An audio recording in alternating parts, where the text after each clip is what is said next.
အလွိုင်းကင်းကနေကြိုးဆိုပါတယ်ဗျာဒါကတော့ကျွန်တော်တို့စီနိုဗာကားရဲ့ origin နဲ့အလွိုင်းလေးကအပေါ်ရန်မြင့်နယ်ပြင်ဆလိုင်သားလေးတွေကကျွန်တော်တို့အပွန်းစင်းလေးတွေများပြီးတော့အခုလိုမျိုးမှုဆွဲနေတယ်လို့မျိုးလေးတွေဒဏ်ရာလေးတွေများနေတဲ့ဂွေလေးကိုကားပါရှင်ကိုကြီးကကျွန်တော်တို့အလွိုင်းကင်းကခဏလူကြိုက်အများဆုံးနဲ့အမှုရဆုံးစူပါဘလက်ရှယ်လေးနဲ့ဆေးမှုတ်ပြန်ရွှိုင်းမှုအတွက်ကိုလာရောက်အနှံသွားတာလေးဖြစ်ပါတယ်ဒီဂွေလေးကိုကျွန်တော်တို့စူပါဘလက်ရှယ်လေးနဲ့ရှယ်လေးရွှိုင်းပြီးသွားရင်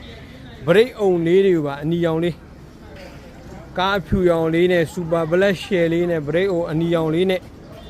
ဆေးမှုတ်ရွှိုင်းပြီးသွားရင်ဗီဒီယိုဖိုင်အစုံလေးတင်ပေးပါမယ်အလွိုင်းကင်းကိုလာရောက်အားပေးတဲ့အကိုကြီးကျေးဇူးပါကျွန်တော်တို့အလွိုင်းကင်းကိုရန်ကုန်မန္တလေးနှစ်မြို့လုံးမှာဖွင့်လှစ်ထားပြီးတော့အကောင်းဆုံးဝန်ဆောင်မှုပေးနေပါတယ်အလွိုင်းကင်းရဲ့ page ထဲကိုလည်းဝင်ရောက်လေးလာဖို့ဖိတ်ခေါ်ပါတယ်ဗျ original အလွိုင်းလေးတွေကိုသူ့ original color လေးတွေဒါမှမဟုတ်မိမိကြိုက်နေတဲ့ရာအယောင်လေးတွေဆေးအောင်ချဲခြင်းရင်တော့အလွိုင်းကင်းကိုသာသတိရလိုက်ပါ